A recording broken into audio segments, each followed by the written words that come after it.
Team versus team. That's as good as it gets. Oh, man. I've never had more fun my whole life. Daddy's had a beer. I'm gonna go to another one, Dad. This your card? No, Lamorne, stop doing magic. You're not good at it. Guys! Oh, dude! There's a bear in your other room here. Oh, that's just the big, angry, hungry bear. Just pretend it's not there. Oh, really? Yeah. It'll just go away? What are you talking about? No, I don't think it's going anywhere, but I don't know what to do about it, so I just ignore it. So it's not dangerous, right? Define dangerous. It's a bear. But, you know, it's not gonna eat all of us. It only eats like 1 in 5s. 1 in 5? I said only 1 in 5, so we're fine. That's a lot, man. That means one of us is gonna be eaten. Statistically. That doesn't mean one of us. It means 1 in 5 people get eaten. You're doing something about this, man. Hey, what do you want me to do about it? You guys know the old saying, bears will be bears. That's not a saying. Lamorne, a bear will be a bear, so... You can't just blame the bear, not when it's attacking 20% of the people who come here. 20%? I said 1 in 5. Yes, that's 20%. And no, it isn't. It's 1 in 5, you math nerd. Let's pile on this guy. Dude, you gotta get rid of this thing. Or at least warn us that there is a bear in the other room, man. We gotta look out for each other. What are you doing? Hey, what happens between you guys and the bear is none of my business. Wait, how is this none of your business, man? 1 in 5 people are gonna get attacked by this bear! Guys, you're overreacting. The bear's not gonna eat all of us. It'll be less than a quarter of us. None of us should die! And it affects us all, Jake. 1 in 5. How can you ignore something so important? How can I protect your pride? 1 in 5, 1 in 5.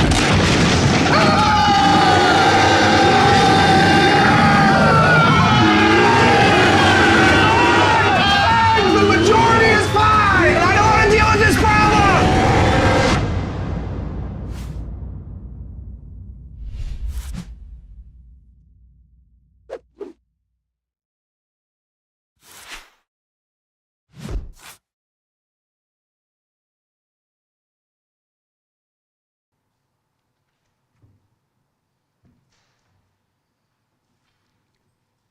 Welcome, everyone, to the 47th annual Take Back the Night Ann Arbor.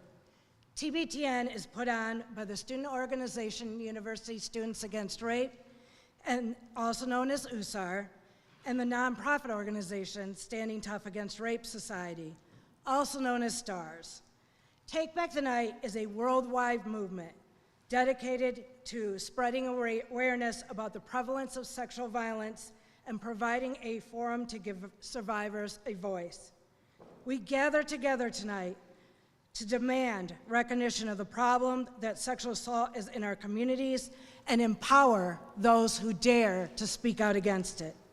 And most importantly, we are here tonight to uplift survivors and celebrate their healing. After the rally, we will grab our drums and our signs and we will march through the streets of Ann Arbor. As a survivor myself, Take Back the Night was an integral part of my healing. I attended my first rally when I was just starting on my healing path and practically hid in the corner as it was happening. By the next year, though, I was asked by my therapist to carry the banner in the front of the march and also read a piece about healing. When my husband Tom and I started helping with Take Back the Night almost 20 years ago, I was drawn to the one here at this university because it was not put on by the institution, it was put on by students and community members. During this time of uncertainty and unexpected oppression, it is even more important that the voice of survivors and students, especially those in marginalized communities, is protected and heard. As the community leaders of this space, we are adamant that this space continues to be the voice of those whom this crime affects the most: women, the BIPOC community, the LGBTQ+ community, and other marginalized groups, and that it's not dictated by anyone else, not the University of Michigan, and certainly not the federal government. We know your time is precious and that you are choosing to spend it with us tonight in solidarity with survivors and those who support them. Our goal is always to uplift survivors and give them hope that healing is possible. So we thank you all for being here, whether you're an ally who's here to learn more, a survivor who wants to show that we can heal, or someone who's just starting out on their healing path. I hope you all gain some knowledge and hope tonight. And now I would like to bring up a lady who really needs no introduction in the city of Ann Arbor, one of the hardest working people in the House of Representatives, and someone I had the honor to call a friend, Representative Debbie Dingell.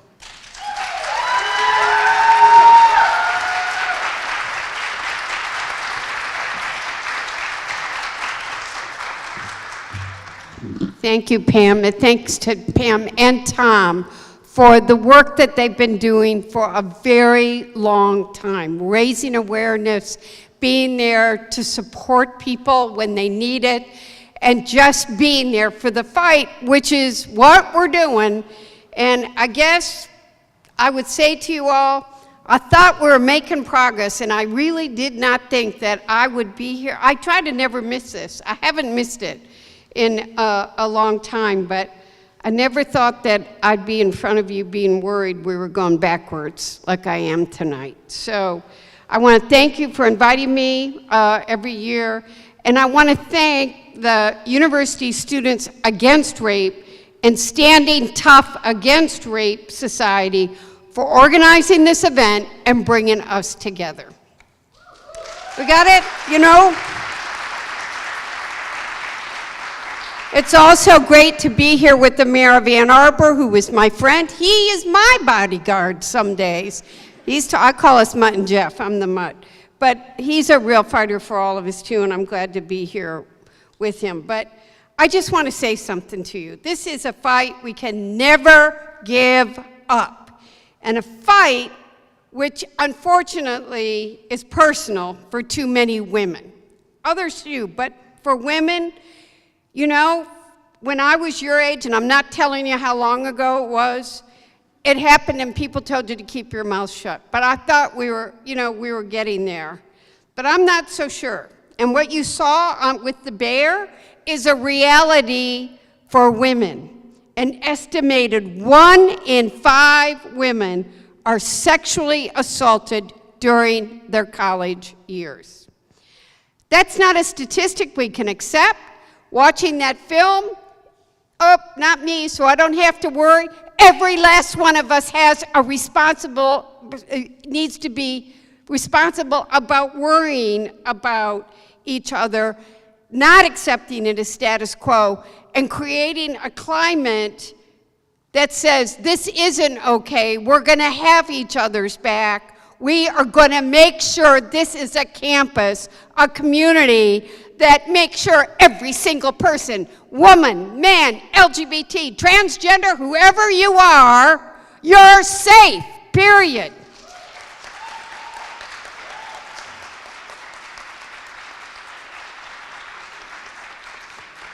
We're watching Title IX protections rolled back at schools nationwide. And it's more critical than ever we come together to protect survivors and ensure that we do not go back to a time when sexual assault was a secret that was swept under the rug. I'm going to try not to be political, but it's kind of hard not to be when you got a president of the United States that sexually assaults women and people say, keep your mouth shut, and it doesn't matter. It does matter. And I'm not going to be quiet. Our state can and should lead on this issue. And none of you would be here tonight if you didn't want to be leaders on this fight. One of the most important things we can do, and something I'm committed to working on, is making it safe for women who have experienced assault to be able to come forward. It shouldn't happen. What we should be doing is creating the space where it's not acceptable and it doesn't happen. But if it does, that they can come forward, get the help they need, and that there will be accountability. For too long, women have been discouraged from coming forward when they're assaulted, either explicitly told by those around them not to report it. It might hurt you. You might become a problem, or it might hurt you in getting, a graduate student position or a research position. Any of that, or if you're in a job when you leave here, you'll get labeled a troublemaker, you'll never get promoted. That's not okay. And we have to fight against a culture that exists where women aren't believed. What were you wearing? What did you look like? What was your behavior? Were you drunk? Did you want it? Did you invite it? Bullshit. Just bullshit. Women need to be believed and supported. And I'll tell you what's really got my back up this week is a woman in Van Buren, which is a community right by here, that is an immigrant. She's not an American citizen. She was assaulted, and she reported it to police. And instead of getting the support that she needed, they're trying to deport her. Any woman, and anybody, this is what I worry about the most in the current climate, that women become slaves. They may be subject to domestic abuse, they may be subject to it on campus, they may be subject to it in their communities, because if they're afraid, if they say something, if they are not an American citizen, even if they're here on a visa, that they'll get deported, that ICE will somehow, that they're dependent. We can't let that happen either. Nobody, no matter who they are, should be free from sexual assault and domestic violence, period. And that's what we've also got to fight. For too long, survivors have suffered in silence, fear of that retribution, attacks on their character, physical fear, and quite frankly, the lack of action. There has been a lack of action. And even if charges aren't filed on an assault, can't turn your eye. That doesn't mean it's not happening. And I really do believe that higher education institutions have a legal and moral responsibility to protect students who come forward with sexual assault and harassment reports. No one should have to navigate this trauma alone and without the protection and support of their school. As policymakers and individuals who care about this, we must be proactive and vigilant to ensure each student's safety and well-being. And as this administration's intent about rolling back Title IX protections, we need to fight to strengthen them, not roll them back. We got it. And we got to hold educational institutions liable for sex discrimination and increase their responsibility to prevent and seek accountability for sexual assault. And we cannot let freedom of speech right now be squelched or be worried about what the federal government might do or anything else. There are issues you've got to take a stand on, take them, make your voices heard, and fight back. That's the way we win, not by letting voices be silenced, period.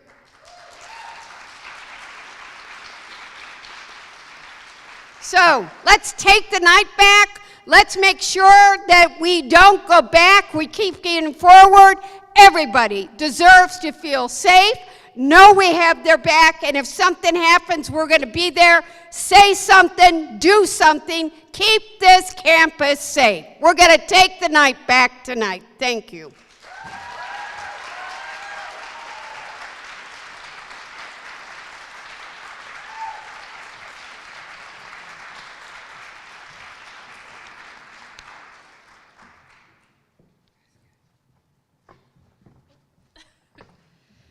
Can you guys hear me? Okay. Thank you, Congresswoman Dingell, for those inspiring words and your continued support for our events, especially Take Back the Night Ann Arbor. Everyone, round of applause. Thank you so much. And I'm just gonna do this. Okay. Thank you, everyone, for coming together in support of this important community event. My name is Emma, and this is Izzy. We're both student leaders of the University Students Against Rape, Student Org, and we want to welcome you here tonight, those here in the ballroom and also on live stream. We have a few things to go over before we get started. So first, we must give a huge thank you to our sponsors who are listed on the program. You can also find them on the rally page of the website, as well as on these boards. There's QR codes. We would also like to give a special acknowledgement to Prestige Weddings and Events, Planned Parenthood, Safe House Center, and Ellie Mental Health, who are here with us tonight.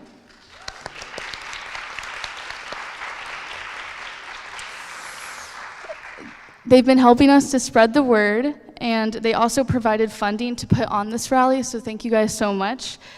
We'd also like to thank the donors and bidders that participated at our gala in March at the Zingerman's Gray Line. Without the support, this event would not be possible, so thank you guys so much. So many claps, yeah. And then the most important, a huge shout out to all of our volunteers. If the volunteers could please raise your hands. I see you guys all back there. Thank you so much. They have contributed so many hours and months to plan and organize Take Back the Night, and without their help, we would not be able to continue holding this event or any of the events we have during the year. So thank you so much. Sorry. Let's see. And as I previously said, Take Back the Night Ann Arbor is put on by the University Students Against Rape, as well as the nonprofit STARS, which are both completely volunteer organizations. We are looking to get more students and community members involved, and we even have leadership opportunities for any student volunteers who'd like one. So if you would like to be involved in next year's planning, there's a QR code sign up on these boards right here and then back at the entrance. So feel free to look at that or ask us any questions if you have them. And you can also email us if you have any questions at info@tbtnannarbor.org. Also, we do have social media, so don't forget to follow us there. We're on Instagram at TBTN Ann Arbor. And Facebook at Michigan Takes Back the Night. Our websites are listed on the programs as well. So now I'm going to hand it off to Izzy. Go for it.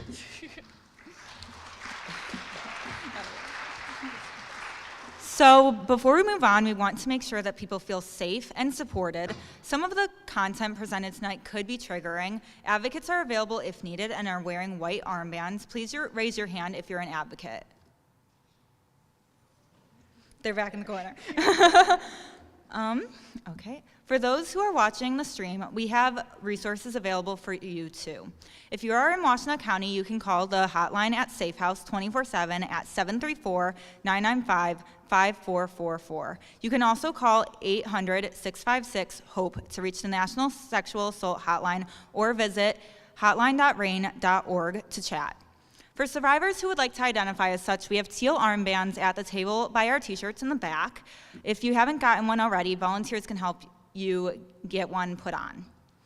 For survivors who would like to identify as, we would also like to thank the community leaders of Take Back the Night, Pam and Tom Swider. Please raise your hands.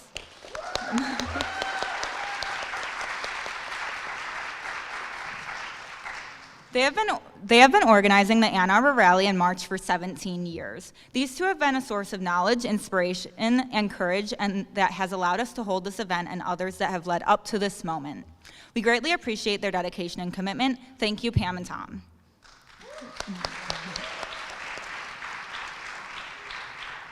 As we at University Students Against Rape and STARS work to uplift the voices of all survivors, we must check our own privilege as organizers and recognize where we came from. Therefore, we would like to acknowledge that Take Back the Night was a movement founded in part by sex workers who are often forgotten and looked down upon in the work to end sexual violence. While we rally and march here today, it is important to acknowledge the space that we are occupying. We are all on the land of the Chippewa, Ottawa, and Potawatomi people that was given to build the University of Michigan, believing they may wish some of their children hereafter educated. After accommodations were not put in place to make that possible, and the three tribes never received direct benefit. Thank you for joining us today as we work to empower survivors of all genders, races, sexualities, occupations, religions, abilities, and backgrounds.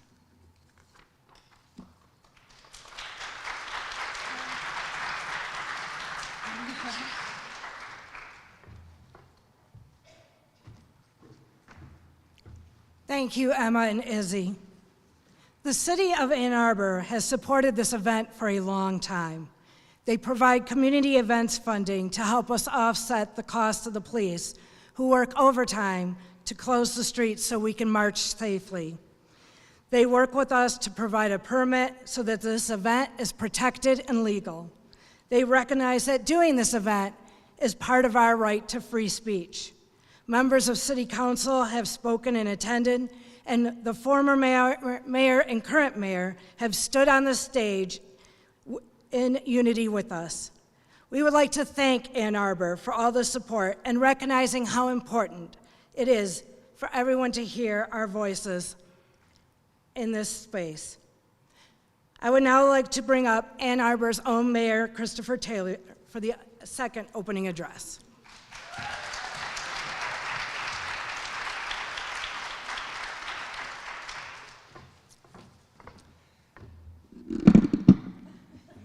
It's a microphone differently situated now.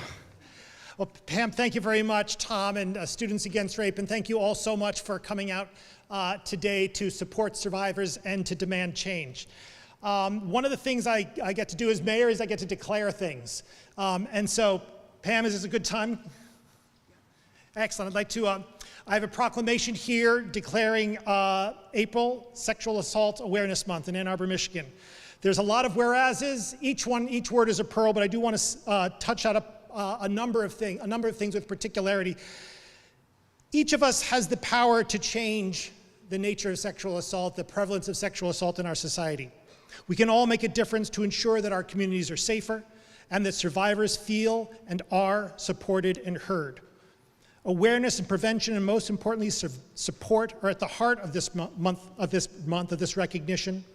And it is a time for us to draw attention to the prevalence of sexual assault and to educate individuals and communities about how to prevent it and to keep those in mind in need. So, April is your month. Thank you very much.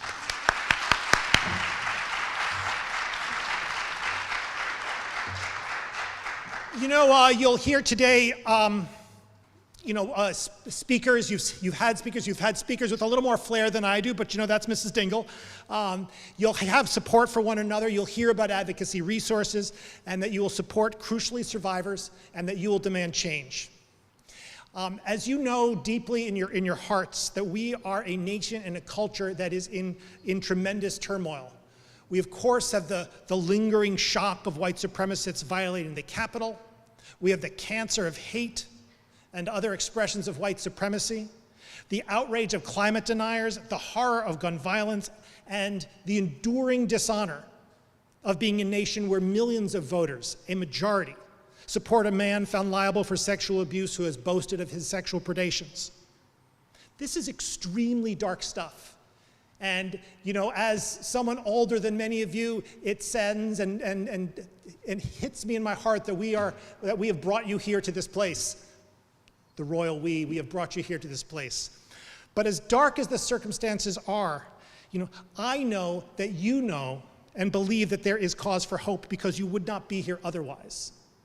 In the face of these outrages, we have demanded change and we will continue to demand change. We have, over the course of time, launched movements that have acted and voted to great effect. And tonight, with your marching, your advocacy, your commitment to support survivors and end sexual violence, you are part of that crucial change. In Ann Arbor, we condemn crimes of violence and the culture that excuses them. We support survivors and the organizations that lift them up. We make domestic violence arrests. We start by believing, and we don't care where you come from. You are valued, we are here to protect you, and we are here to be a part of your solution, to be a part of your healing. Sexual harassment and violence by men, it burdens and devastates the lives of so many every single day, but it is not inevitable. Because cultures change. Think back over time. The everyday can become infrequent, the infrequent can become disfavored, and the disfavored can become unacceptable. This has happened before, and it can happen again. It has happened with deep and pervasive prejudices and injustices, and it can happen here too. Male violence, may be our deepest and most pervasive cultural pathology, but it too can be defeated by people working together to name it, confront it, and demand that it stop. And so tonight, you're part of that movement, part of that deeply necessary action, and I couldn't be more proud to be part of you and to have you all in Ann Arbor. So thank you so much for the work that you've done and the work that you're going to do. You're the best.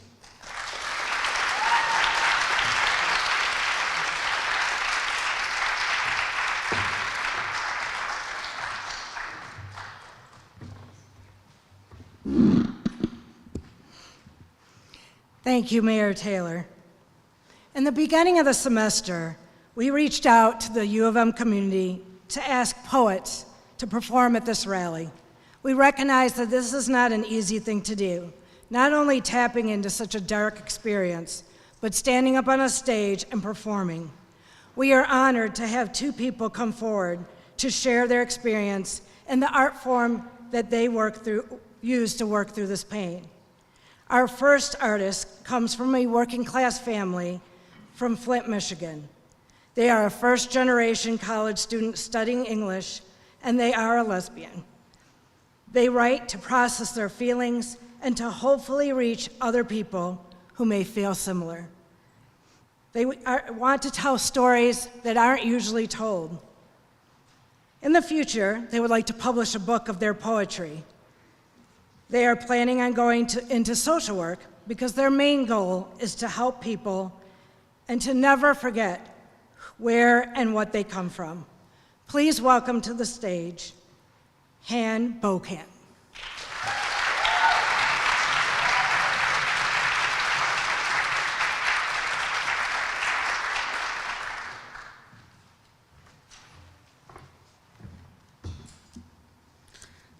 This poem is called The 5 Stages of Grief and just kind of details my experience with that. The 5 stages of grief: denial, anger, bargaining, depression, acceptance, a nonstop cynical cycle. Anger, acceptance, depression, bargaining, denial, over and over, never in order, never quite the same feeling twice. Acceptance, denial, depression, anger, bargaining. Anger. I would be farther in life if this never happened. He ruined so many chances for me to get ahead. Denial. They tried to manipulate my mind in court, but maybe they were right. Maybe I couldn't remember everything, so it didn't happen. Depression. I can't get out of bed for days at a time, buried in a well with buckets of water constantly being poured in, and there's no way to drain it. Anger. Some of my family chose to believe him over me. They chose to side with him over a scared little girl. How could they do that? Bargaining. It's not as bad as I make it out to be. Sometimes I have good days, so really I'm probably okay. Depression. After testifying in court in front of him for the first time, I didn't shower for 3 weeks because I couldn't stand the thought of my body. Depression. I will always feel his hands on my body. Denial. I acted happy when I lived with him and said I loved him, so maybe it wasn't as bad as I make it out to be. How could I have loved him if he was hurting me? Anger. God, I'm so fucking angry all the time. Angry at him, angry at me, angry at everything, angry for no good reason. A boiling anger that starts at the bottom until it works its way.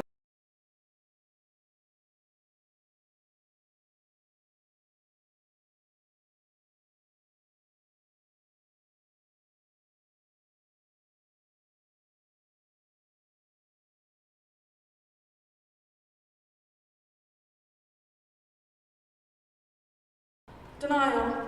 I could have tried harder to not let it happen. Maybe I wanted it. Anger. He said sorry to me at court before going away for 15 years, as if that would make it better. Depression. Him being in prison doesn't make it better. Depression. But is this normal depression or because of what happened to me? Does it even matter? Depression, anger, denial, bargaining, denial, depression, bargaining, anger, acceptance. One day, I will have a bad day, and it will have nothing to do with what happened to me. It will be because I had a bad day at work, or I had a disagreement with my wife, or my kid didn't tell me about the project until the day before it was due. Acceptance.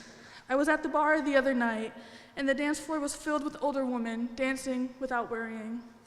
Acceptance. One day, that will be me, because he may have stolen my childhood, but the rest of my life is mine, and it will be beautiful, not because of anything that he did, but because I made it that way. Thank you.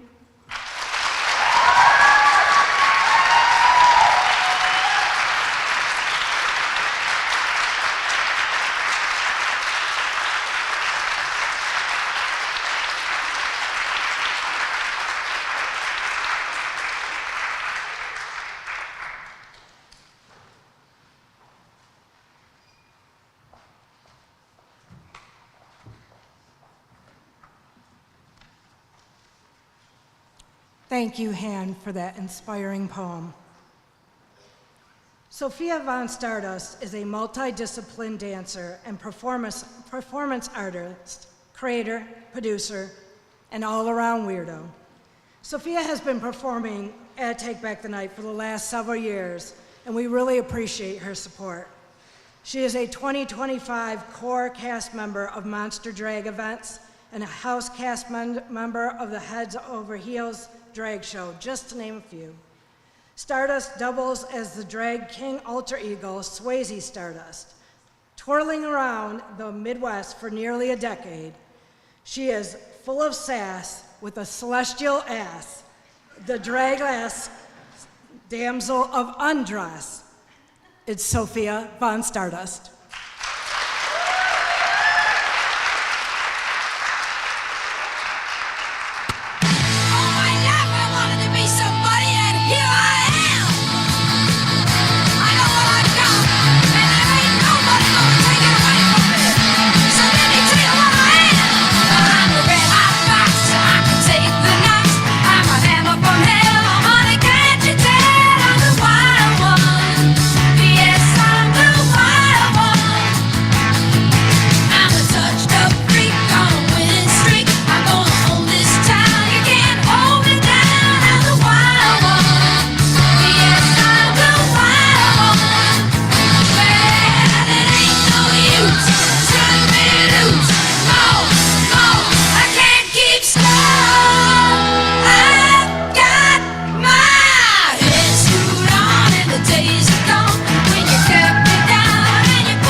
Thank you so much, Sophia, for the amazing performance you did.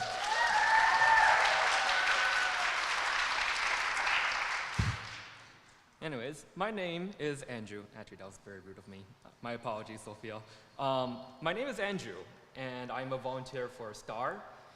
And as you can see, based on the ratio here, I am technically the DEI hire here. Work this climate, yes.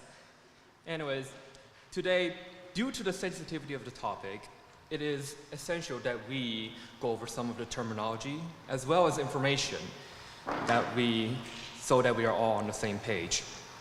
Please note that these numbers that I'll be providing are all US-based. And so another thing you may be asking is why I, as a man, is giving you this information. Well, it's because women, in general, since a very young age, has been told time and again the importance of protecting yourself, the numbers of rape victims, and to cover yourself. But as men, we're not being told that. In fact, we're just told to be careful and don't be too reckless many times. And so I think with this, it's important that we take the opportunity to frankly speak with all of you, including men, about this as part of our mission to educate everyone about this issue. And so, what is sexual violence? Well, according to WHO, the World Health Organization, it is a broad category of actions that includes a person that exerts their power or control over another person without consent in order to attempt to enact and or obtain a sexual act and or directed against someone else's sexuality using coercion, regardless of the person's relationship sexually in any settings. However, there's a lot of meaning for coercion. And most likely in our mind, we're just thinking it might be emotional, it might be authoritative, it might be a power of authority. But it can come in many other forms. It can come in the world of It can come through the world of law. It can come through the world of STDs, where a person may spread an STD other than HIV, where it is a felony, and then be able to be sued only on negligence instead of a felony of spreading, intentional spread of STDs. What's worse yet, they might use the road of law to put someone under an NDA so that that person may never speak again, so that this person can do it yet again to the next victim and to the next, and keep on putting another person into an NDA. And when that person dares to speak out, sue them for defamation until that person cannot pay for the legal fees and have to accept the NDA or have to accept whatever judgment that comes to them. Anyways, what is important is that it is not motivated by attraction. It is motivated by the power to control, to humiliate, and to harm.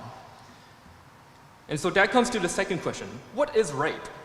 Well, according to SAFE, it is the forced sexual intercourse, including vaginal, anal, or oral penetration with either a body part or an object. Rape victims may be forced through threat or physical harm, although, according to SAFE as well, 8 out of 10 rapes did not involve weapons, just threats and physical force. That, of course, excludes wartime. Anyone may be a victim, sadly. Sexual assault, and therefore, is just unwanted contact, which is short of rape or attempted rape. This includes touching and fondling. And so I think another thing we need to talk about is the misconception that sexual violence comes in the form of a scary stranger in a dark alley. And although this happens, sometimes, in a bit, the reality is 8 out of 10 of these perpetrators are someone that you know. It could be a friend, an acquaintance, a partner, or even your colleague at work. And they can take advantage of you through many forms again, like the power of authority, mentorship, or impair you. According to RAIN, which is the Rape, Abuse, and Incest National Network, 8 out of 10 sexual violence are committed by the partners, their friends, or their acquaintances.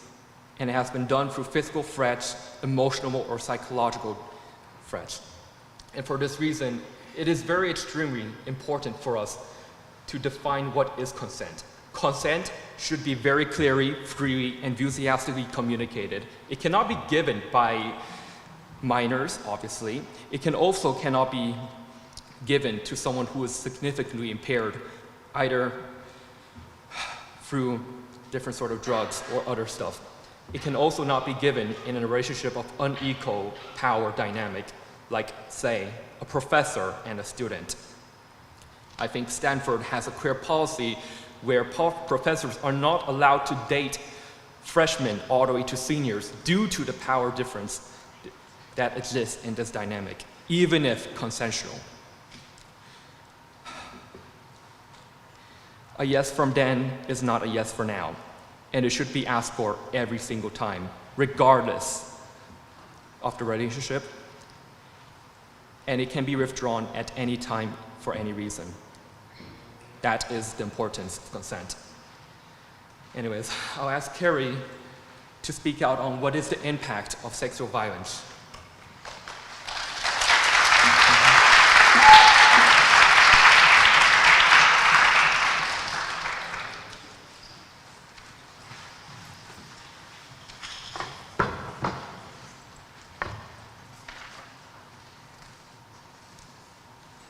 Thanks, Andrew. My name is Carrie, a community volunteer for STARS. For this next portion, I will describe the important statistics around sexual violence and the different population it impacts. So, who does sexual violence affect? According to the Center for Disease Control, over half of women and almost 1 in 3 men have experienced sexual violence involving physical contact during their lifetimes. 1 in 4 women and about 1 in 26 men have experienced completed or attempted rape. About 1 in 9 men were made to penetrate someone during his lifetime. Most women experience sexual violence between the ages of 18 and 34. 9 out of 10 rape victims are female. However, with all these statistics, it's important to note that sexual violence often goes unreported. This means that these numbers are underestimates of the actual incident rates. In addition, sexual violence pervades specific groups of people at higher rates. People in the LGBTQ+ community, people of color, people with disabilities, Native Americans, students in Greek life, and the many people who sit at an intersection of these identities have a disproportionately higher risk of experiencing sexual violence in their lives. We would like to make a point to further discuss the impact of sexual violence on Native Americans. Native women are vulnerable to slipping through the cracks if an assault happens on tribal land. Because of this, many Native American women are left out of the statistics. According to a report from the Department of Justice, over 80% will experience some form of violence, with over 50% of Native American women experiencing sexual violence and almost 60% experiencing domestic violence in their lifetime. So how do we make a change? Promote mutual respect for all humans, teach skills that promote and encourage healthy relationships and sexuality, provide opportunities to support women and girls, including strengthening economic supports, especially for those at a higher economic or social risk, create protective environments with strong policies that are consistently applied in schools, workplaces, and other environments, and support victims and survivors to lessen harms by providing trauma-informed therapy and events like this that uplift survivors and share resources.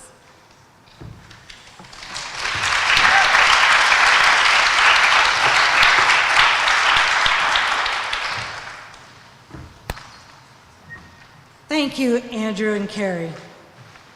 Emily Rose used to wait tables for a living, but now she serves songs.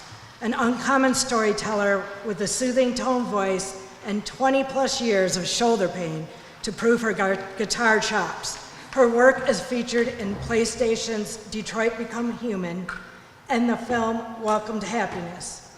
She currently hosts a monthly series in her hometown of Detroit called Ghost Night, which honors the legacy of departed songwriters, and has recently released a new album called The Parlor Tapes. You can find her online at emilyrose.com. Please help me give a warm welcome to Emily Rose.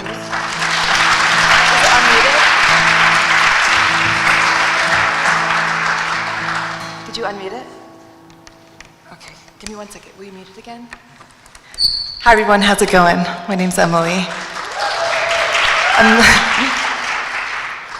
I'm so honored to be here and so proud to be here. And just walking around and talking to everybody, I feel inspired and healed. And I wish I met you all when I was 18. But here we are, I'm 39 now. I'm gonna play a couple songs that I feel are inspiring, and if you know the words, sing along. This is a tune called I'll Stand By You.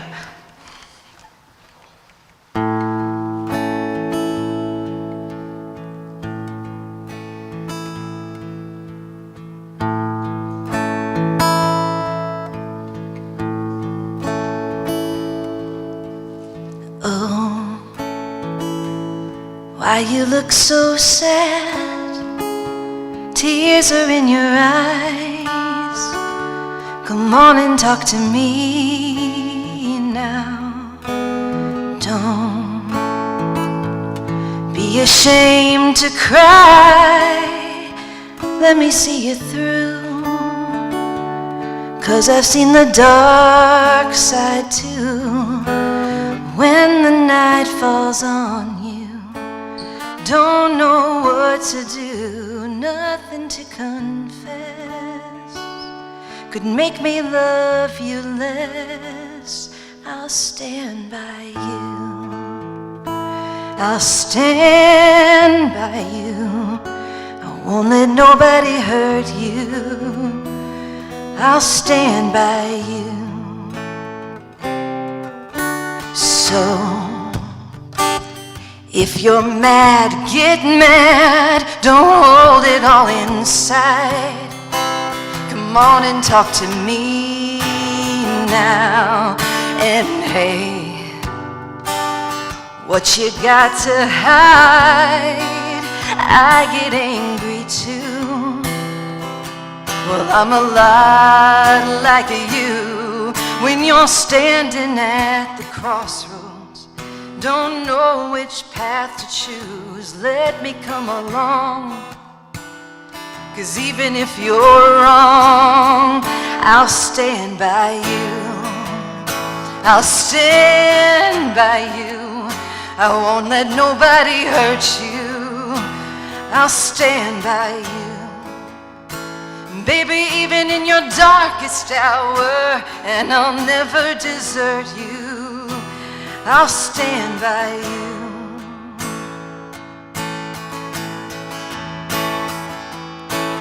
And when the night falls on you, baby, you're feeling all alone.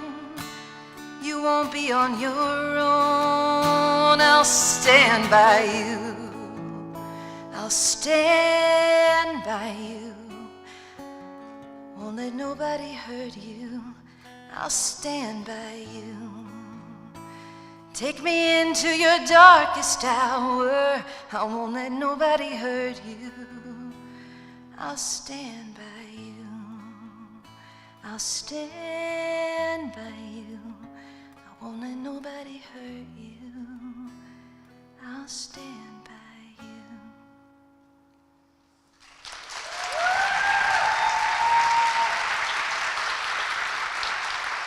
Thank you. Wow. I have one more song I'm going to do, and I thought it might be cool to do a song by this singer named Leslie Gore.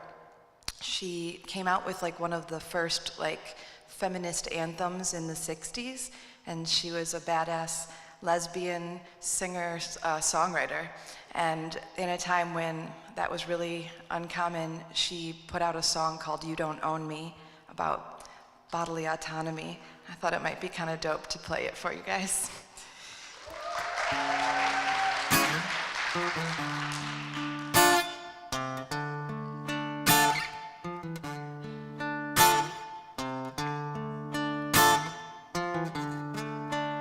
You don't own me.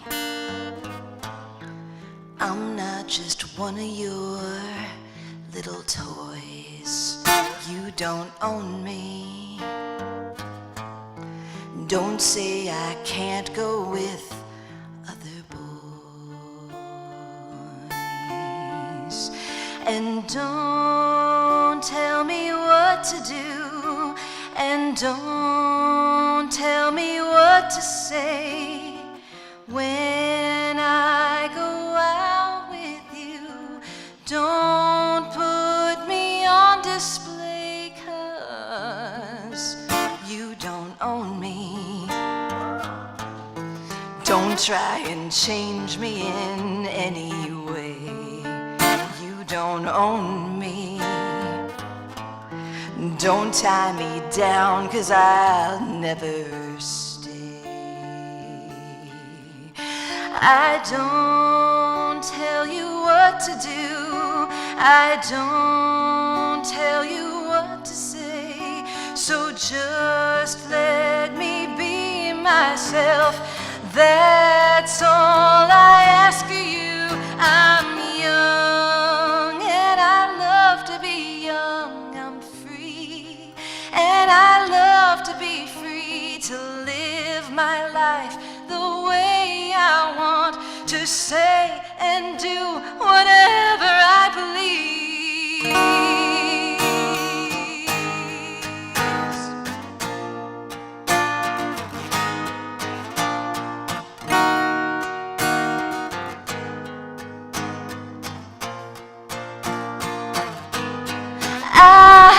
Don't tell me what to do, and don't tell me what to say. When I go out with you, don't you dare put me on display. I don't tell you what to say. I don't tell you what to do. So just let me be myself. That's all I ask of you. I'm young and I love to be young. I'm free and I love to be free to live my life the way I want, to say and do whatever I please. You don't own me.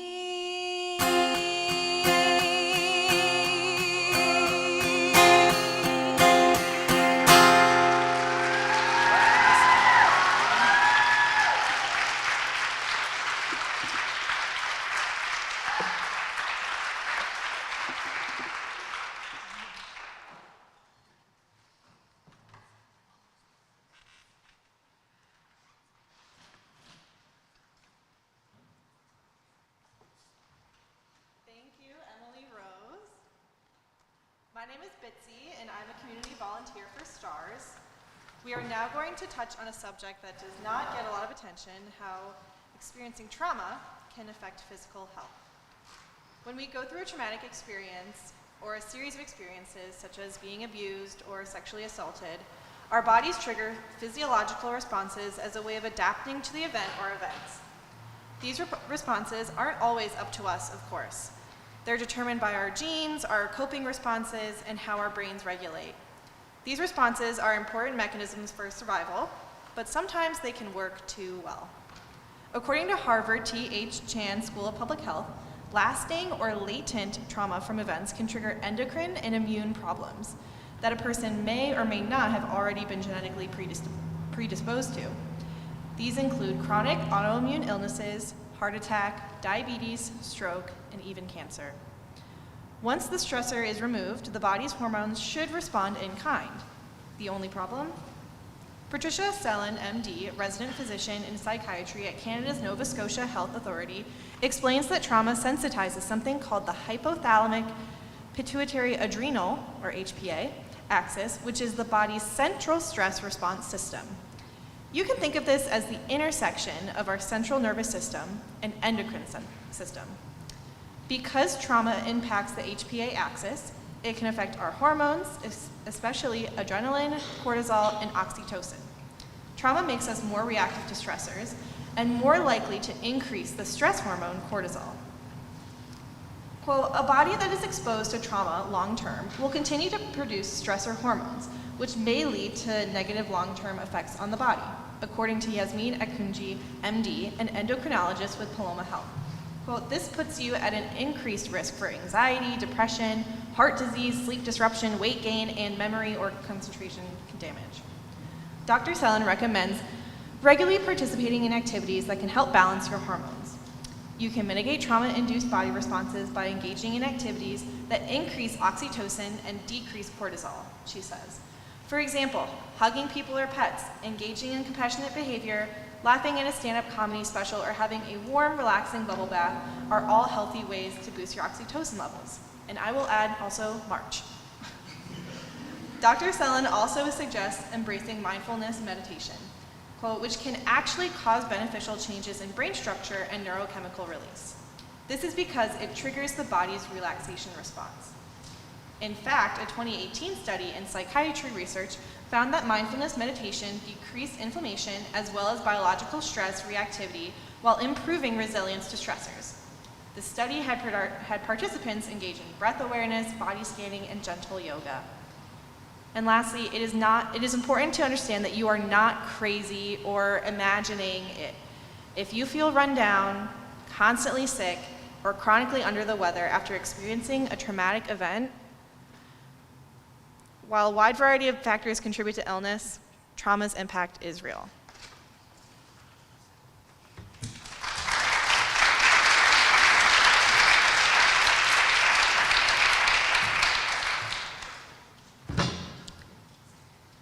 Thank you, Betsy, for that important information. I now have the honor to introduce to you all Sabrina Banks. Sabrina is a Detroit native and an outspoken survivor of sexual violence.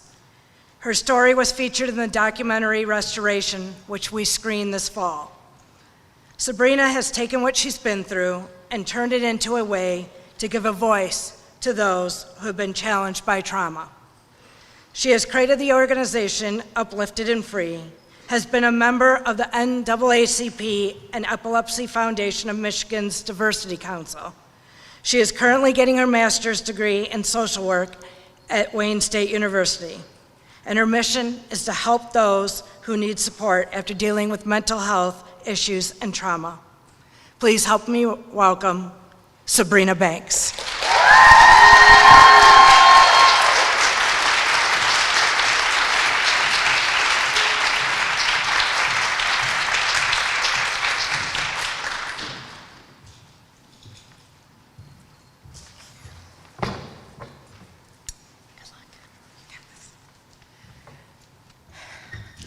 Wow. Thank you so much for having me and trusting me in this space. And looking out in the crowd is just amazing. To speak here at Take Back the Night Ann Arbor has, ever since I first found out about Take Back the Night Ann Arbor, it's literally been one of my dreams, one of my goals. And to see it come true is just a huge blessing. So I'm going to start without further ado.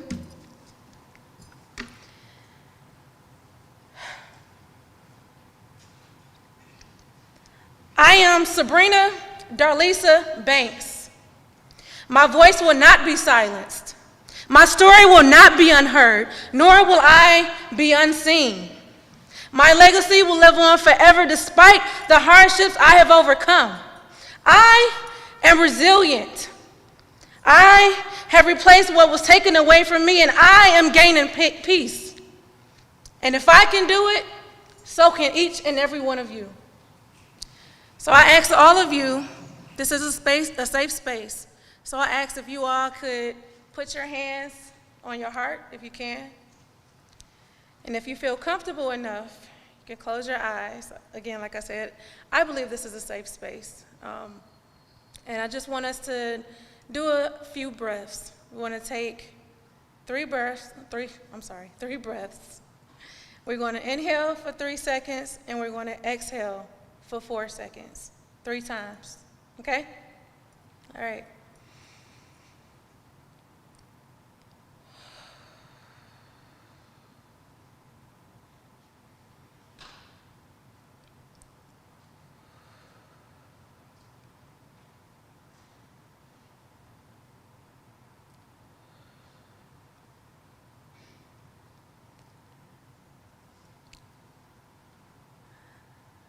I want you all to know that heartbeat that you are feeling, that breath that you have taken, is more reason for you to realize that you're meant to be here.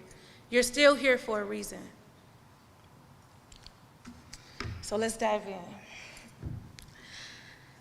There was a quote that I once read that said, your breakthrough, or somebody's breakthrough, is being blocked by the testimony that you are afraid to tell. It was that quote, and at that moment, when I decided that I wanted to tell my story. Little did I know that Take Back the Night was such a huge thing. I was at Wayne State, and they were looking for a survivor speaker, and I came across that quote. Since then, I've spoken at several events, and eventually we started the documentary restoration. I come to you today, open, transparent, and vulnerable, to tell you that I, Sabrina Banks, knows what it feels like to be a victim, to be a survivor, and to now be a full thriver. I have seen so many dark places. I have been abused physically, verbally, sexually, and mentally. Yet I am able to stand here with you today, in front of you all, with a genuine smile on my face. I am nervous, but this is not nearly as scary as some of the many things that has happened to me. For example, childhood abuse, violent and manipulative relationships, preyed upon by strangers, human trafficking, kidnapping, rape, and even literally dodging bullets to save my own life. Growing up with so many people saying that I would never amount to anything, I ran away. I ran away until I could not run away anymore. By the age of 15, I was a high school dropout, a teen runaway, and had been abused in more ways than one. I asked God constantly, why would you give me such a big heart only for it to be trampled on time and time again? I am resilient, and I've continued to open my heart to others despite the scars that are there. My purpose in life is to bring hope to this world, no matter how crazy it gets. I would like to share a story with you guys about me running into somebody on April 21st. I want to say it may have been 2010, April 21st. It was a cousin of mine's birthday. We were going out to celebrate, and we stopped by the gas station, and I ran into this handsome young man that looked quite familiar. I just couldn't picture, I couldn't remember where. So I'm like, you look familiar. So we laughed, we talked, and we ended up exchanging numbers. It wasn't until days later that I realized that this was the same man that had kidnapped me, that had raped me, and had let me go because he felt guilty. I remember that day, and I would beat myself up. Why didn't I know it was him? How stupid was I to give this man my number? I had to learn how trauma will make you forget memories, maybe bits and pieces, and some people will completely forget about their trauma altogether. Every time the month of April came around, panic attacks, depression, flashbacks, anger, and so many more emotions came about. It wasn't until April 21st, 2021, I decided to take that day back. I decided to write a letter to him, as well as other abusers, and I just said, "Dear you." I wrote this letter. I went outside afterwards. I prayed over that letter, and I said, "You no longer have a hold on me." I lit that paper, and I let it go. And it's funny how now April, thank you. It's funny how, thank you.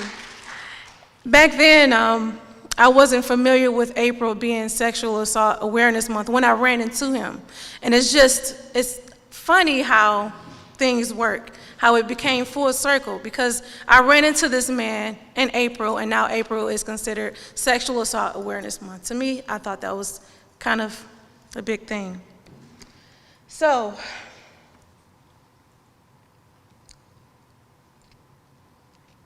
to those who have committed crimes against me, I forgive you. I'm grateful for the big heart that I have. Even while still being crushed, I will still offer a helping hand whenever I can. One thing that I'm learning at this very moment is to show myself grace, true love, and compassion. Many of us hear those words over and over again, and believe me, so many people, and my husband will tell you, my husband, therapists, doctors, everyone would tell me, show yourself grace. And a lot of us don't know how to do that. Many of us hear those words and it just becomes redundant. Yet despite living proof that shows how strong we are and how deserving of love we are, many of us still feel stuck and deal with depression, perfectionism, doubt, and lack of confidence, trying to make up for what was taken from us. There's a constant chatterbox with negative thoughts that lingers, telling us that we are not good enough, or filling us with guilt or shame, making us believe that in the back of our minds, we will never be safe, or we will never be enough. So we began to overwork ourselves, becoming workaholics, overachievers, or both.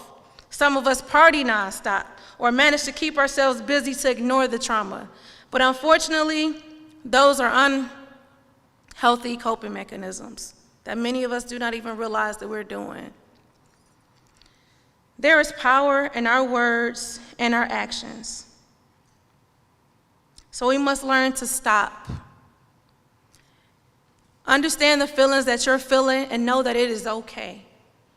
And as this young lady did with her speech, her poem, so wonderful and very understanding. If you've ever dealt with any kind of grief, you're going to have those emotions. You're going to have those thoughts, and it is okay.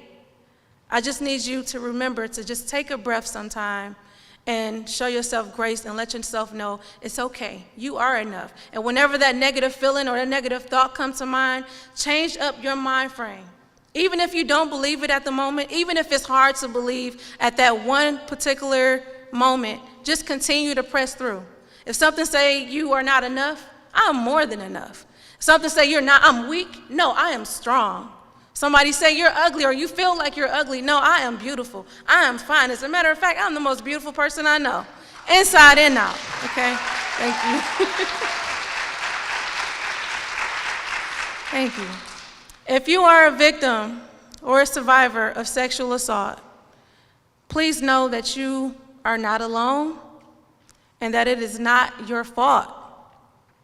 Also, if a survivor or a victim come to you and tell you, hey, I've been raped, please know that you are the first, if you're the first person or one of the only people that they come in contact with, please know that you have a huge impact and you can help them, you can make or break them.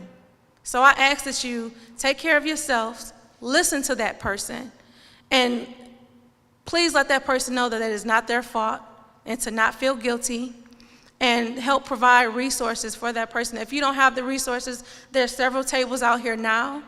We have Google. You guys can research some things and just listen to them and just tell them thank you for just being open and sharing that with me. And you will be surprised how much of a huge impact you can have on that person's healing.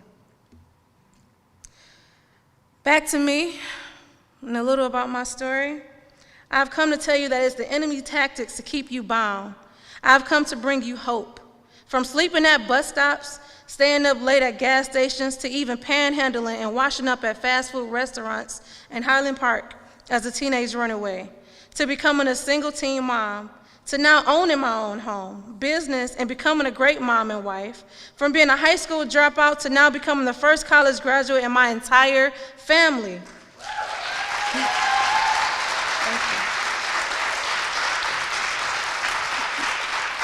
You're gonna make me cry. The journey has not been easy, but it is possible. Having seizures on a weekly basis and still getting up to finish tasks at hand. Many people said that I would not make it. They had doubts about all of my goals, and some flat out gave up on me. But I am here, standing before you all of you beautiful people. My goals and now giving my testimony. You can silence the chatterbox, and eventually you will see the light. You will be the light. I am not saying to ignore the things that happen to you. I'm saying embrace it. Why would you embrace it? Why would you do such a thing? Because you are still alive. You are still here. You still have the ability to not only uplift yourself, but uplift the next person. You still have the ability to smile. You still have the ability to bring up somebody and brighten up their day. So tonight, let's take back all of the negative words spoken to us, through us, and about us. Let's take back the pain, the regrets, the feelings of not being enough. Let's take back the moments and the innocence that was taken from us. Let's take back our power and let's take back our lives. Tonight is the night that we will renew our power. The sleepless nights, the nights we silently cried ourselves to sleep, the night or multiple nights we regretted. Today, right now, is a new moment. Let's embrace it and never lose it. When you're feeling overwhelmed, discouraged, touch your heart. And when you feel that heartbeat, remember that you matter and you're still here for a reason. Be uplifted, be free, and always be you. I love you. Thank you.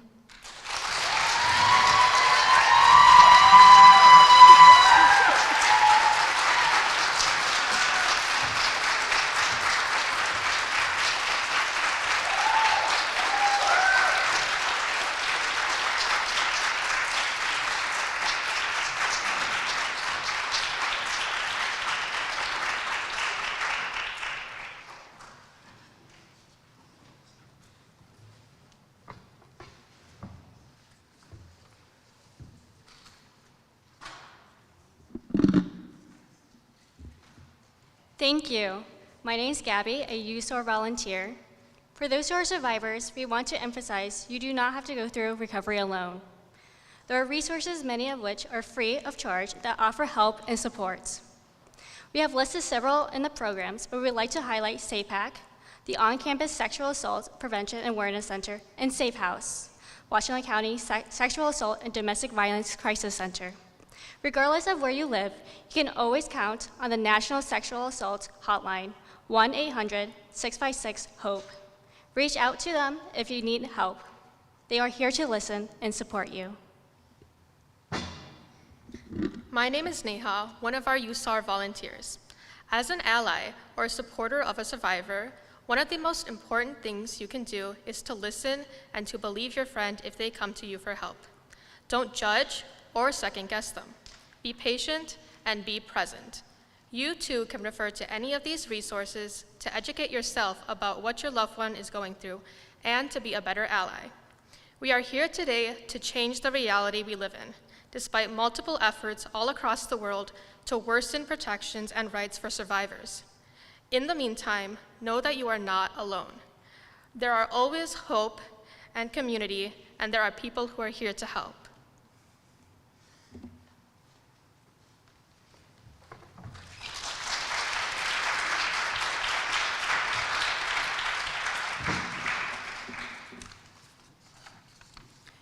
Thank you, Gabby and Neha. I now ask Maddie Ringo to come up to the stage, our second person who responded to our call for artists.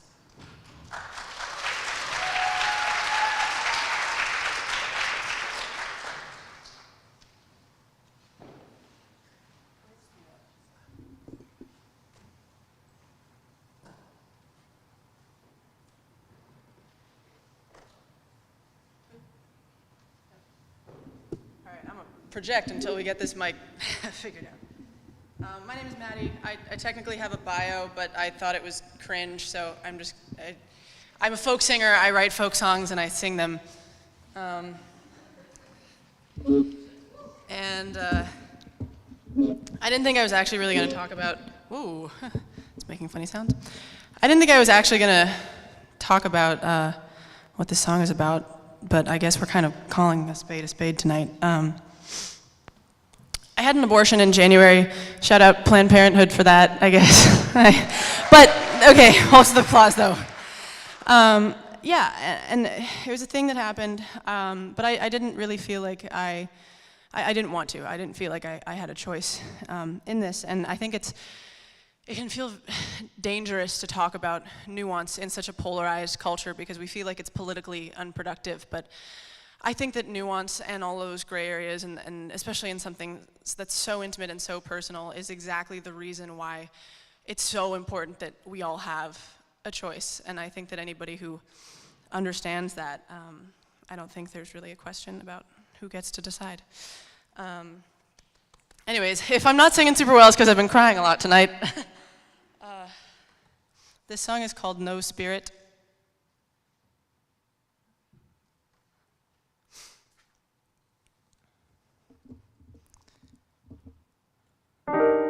Is that piano coming through the house okay? I don't have a monitor. Awesome. I know a silver lining like a steel blade, and tonight I'll dream so freely in the bed I've made. And if I meet her down there in the night sky. Oh, I haven't played this in a while. There we go. Don't wait for me here. Tell my mother I tried to love as the pain came down.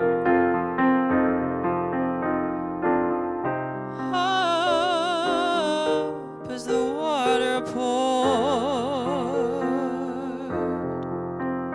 and a future on your face as you kiss my tears away.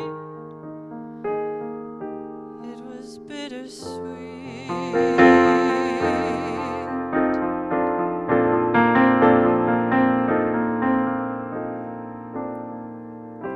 And no spirit came to me. I was bleeding out what could have been a life for us, and a life that you could never see. Oh, what a dice to throw, the touch of love I hardly know. Just what to call that night I found your human eyes.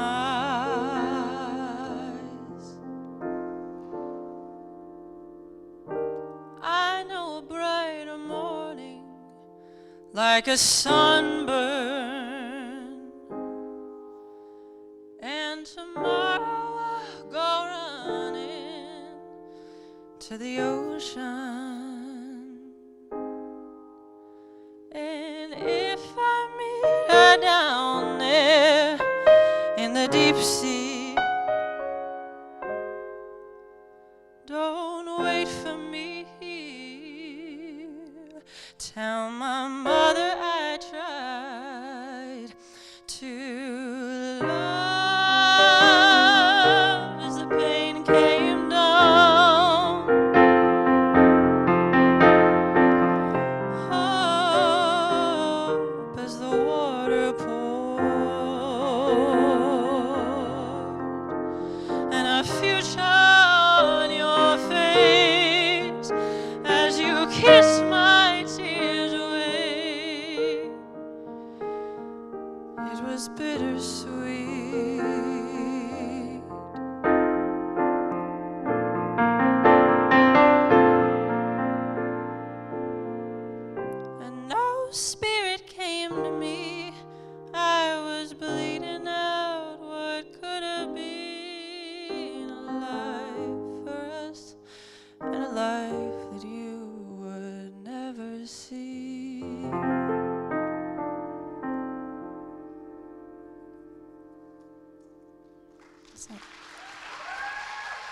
Thank you.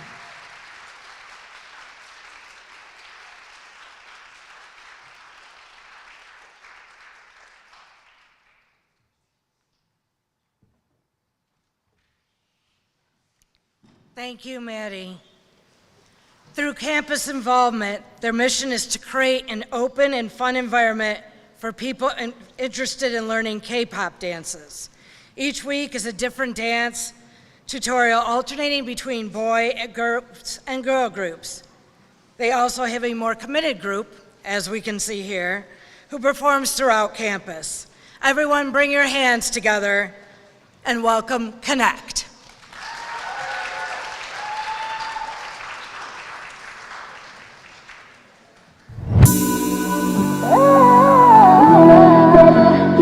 망설이지 말고 너 지금 바로 예래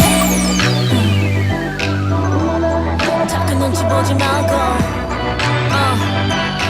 네 맘대로 내가 확 쏠깃 와우 해지게 말해줄게 내 맘을 세게 더 찢어 든들어 놔 단 한 번도 난 상상한 적 없는 너를 만들게 아주 살짝 나쁜 매력적인 레일레 그런 네 모습 어때 순진한 주인공은 대체 누구 좋으라고 찌랑이 가득히 넘치는 밤 안에서 감정에 잠이 들까 유난히 반짝이는 것을 보면 모두 말야 갖고 싶은데 Listen to me what I'm saying 전부 네 멋대로 get it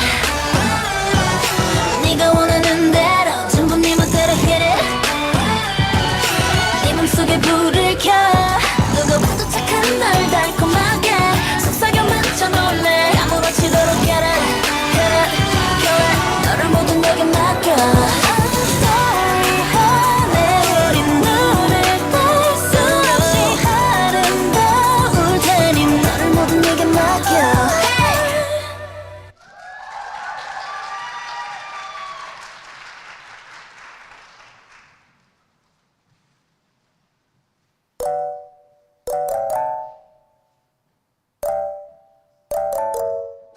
어릴 때 밤만 살아 꽉 잡은 숨도 놓치고 싶지가 않아 설레는 기분은 다 너라서 매우 좋아하다 내가 뭘 바라야 하니 내 맘은 이미 충분히 너로 꽉꽉 차있네 This feels alright 너만 있으면 나 모든 게 좋아 나에게 쉴 새 없이 꿀 떨어지는 데미지야 철없이 아플 거야 난 Cause you're my everyday 우리 날 맞아 Cause you're my everyday 너도 알잖아 난 네가 필요해 넌 내가 필요해 Cause you already know everything is you Good to me, good to me Good to me, good to me Good to me, good to me Good to me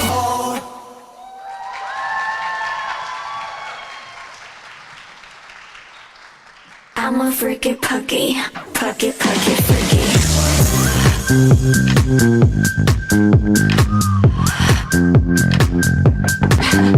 I'm a freaky puggy, puggy, puggy, freaky. 참을성 하나 없는 타입 끝에 웃어주는 마인 커피란 걸 모르는 스타일 두고 만지지는 마 제발 날 화나게 하지 마 I'm a freaky puggy, puggy, puggy, freaky I'm pretty psycho 애떨어질래 나쁜 아이돌 멋대로 할래 I'm freaky psycho, psycho Maestro, maestro I'm a pretty psycho Puggy, puggy, puggy, freaky I'm a freaky puggy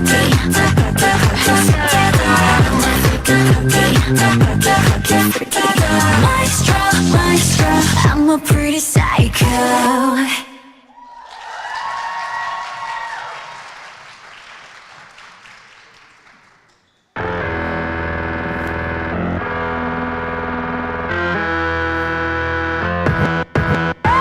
Introvert, 감각적, 서구적, 반대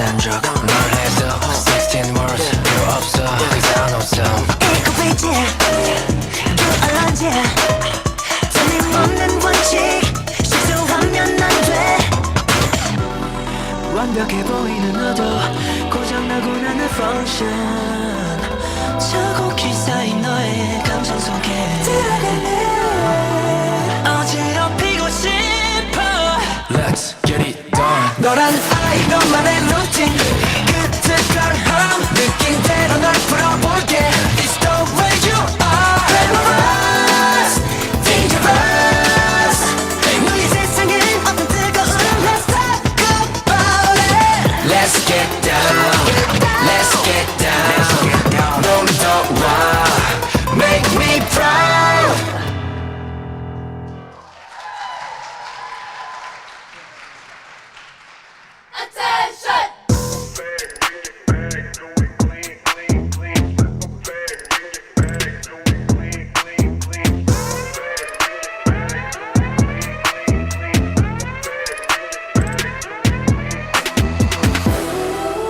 좀 더 강하게 더 빠르게 날려버릴게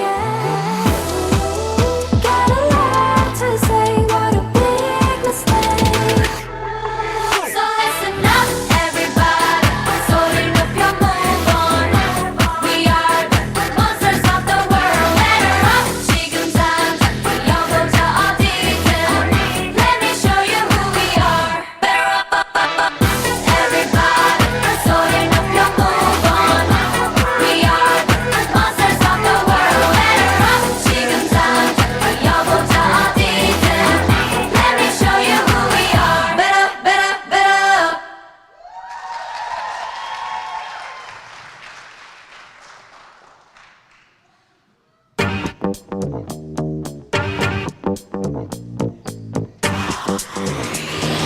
Hey, you wanna come in? 애가 어디였자 참 뻐근한 거다 풀고 맘대로 즐겨 누구라도 불 끄고 눈 밝혀라 밤새 억눌렀던 흥을 끌어모아 반세 손잡아야 모든 게 완벽해지는 이 순간 두 눈앞에서 펼쳐지는 fantasy 목소리가 던지도록 외쳐 멈칫 할 시간 따윈 없어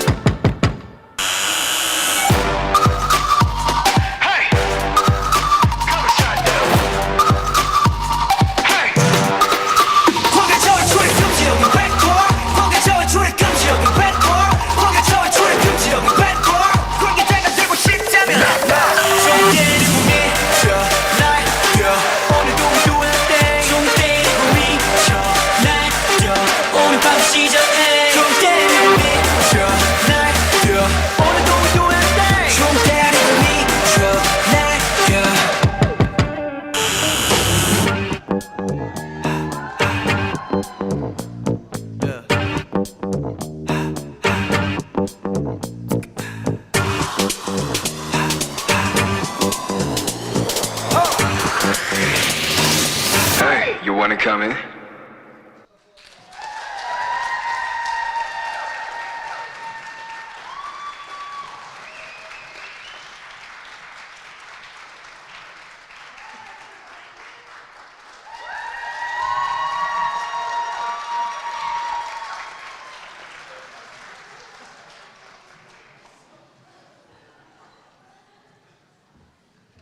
Okay, you gotta give it up more than that. Come on now.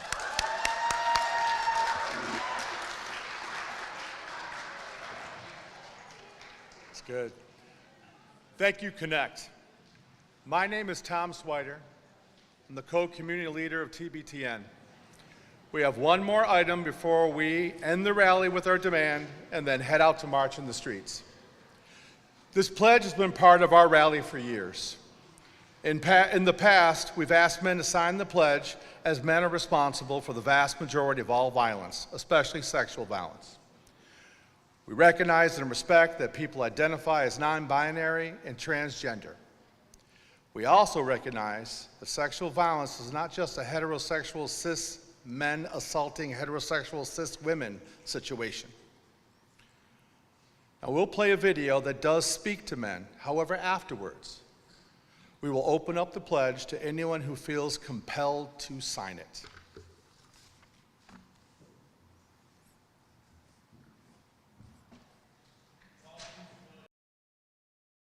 It's all too familiar. Fault lines written by tongues bitten by silence. Thoughts formed we weren't searching for violence in our questions, our suggestions. It's all too familiar. What was she wearing? Was she walking alone? She shouldn't have drank so much. She should have been more careful. Like it was her fault. Like gender violence isn't a man's issue. Like men can't help themselves. Like the responsibility for one's own actions doesn't fall on one's own shoulders. Like men don't have the power to change how men act. And I remember as a young teen learning the facts. 1 in 3 made me sick. How could men like me do this? They couldn't. I thought they couldn't. They must be monsters. They must be monsters. Monsters in the masks of men. Monsters in the masks of men rearranged their faces until I can no longer see myself in them. Monsters. And I remember going to a party in East Vancouver and seeing a patch on my friend's jacket that said, "Stop Rape." The message so clear, so inarguably simple, and yet it left a bad taste. Because it jarred me from my place of comfort.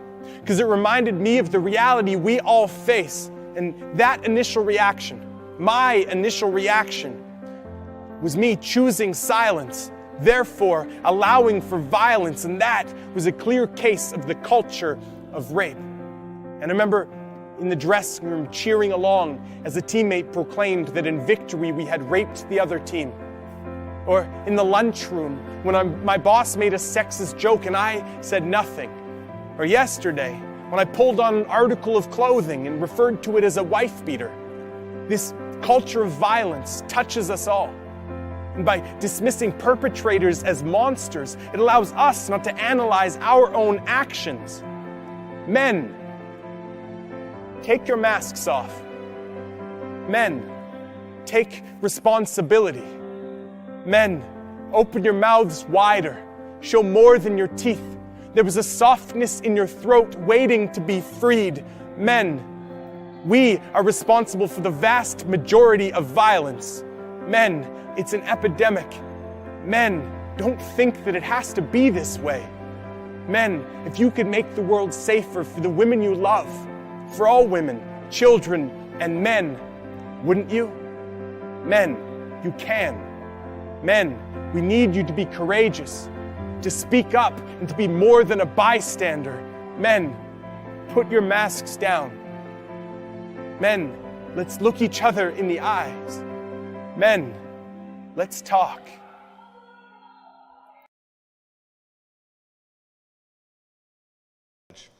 Making a commitment to work in the fight to stop sexual violence.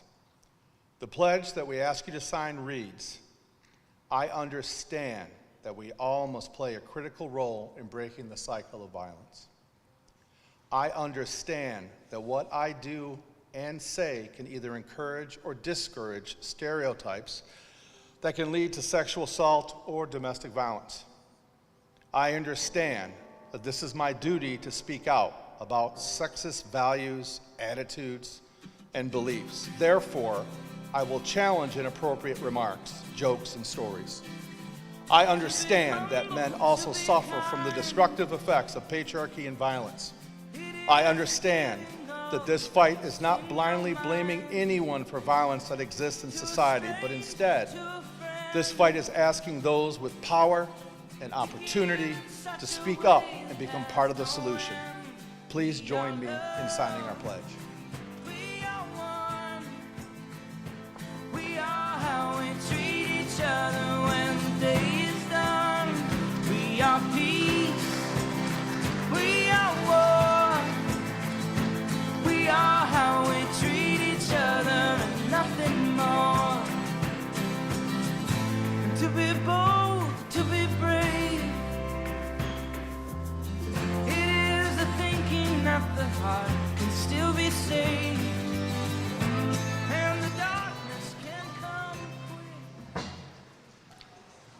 Thank you, Tom, and all who are signing the pledge.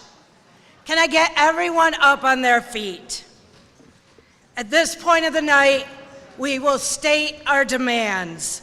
We join together with organizations that work as advocate activists in this space to state these demands that need to happen in order for this world to be a place free of sexual violence.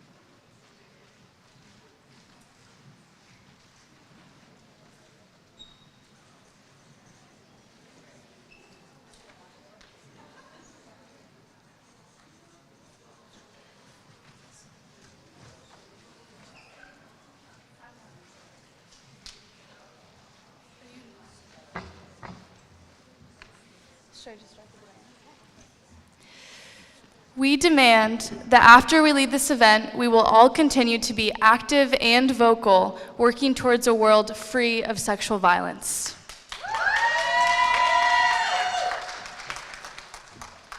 We demand the recognition that a survivor, regardless of what they wear or what they do, is never responsible for being assaulted.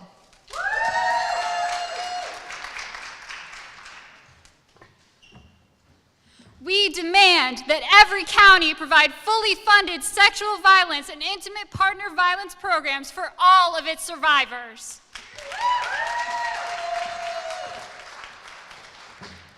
We demand the perpetrators of this violence, the batterers, rapists, assailants, and murderers, be held responsible for their actions and prosecuted to the fullest extent of the law.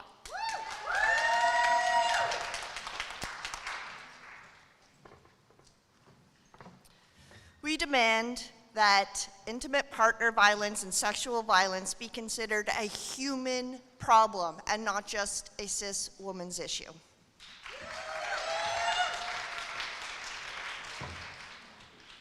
We demand that all of us will uplift survivors of marginalized identities, all races, genders, sexualities, religions, abilities, and backgrounds. We demand that we hold each other accountable to be better allies.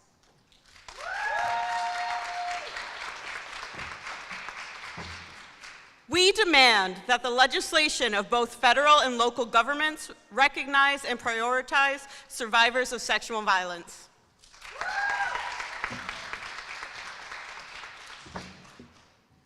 And we demand that all men be given the opportunity to join in the fight against sexual violence through education and partnership.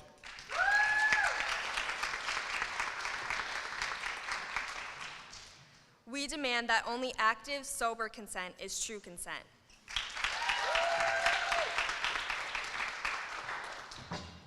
We demand the recognition that anyone, at any time, and any place can be assaulted.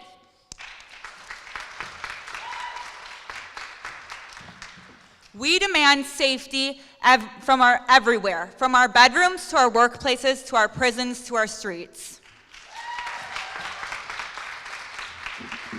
We demand the recognition that sexual violence is used as a weapon during conflicts and war and is disproportionately affecting women in war zones.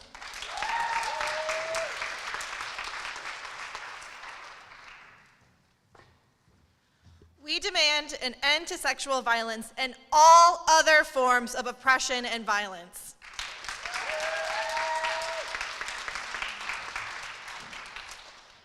We demand that no means no.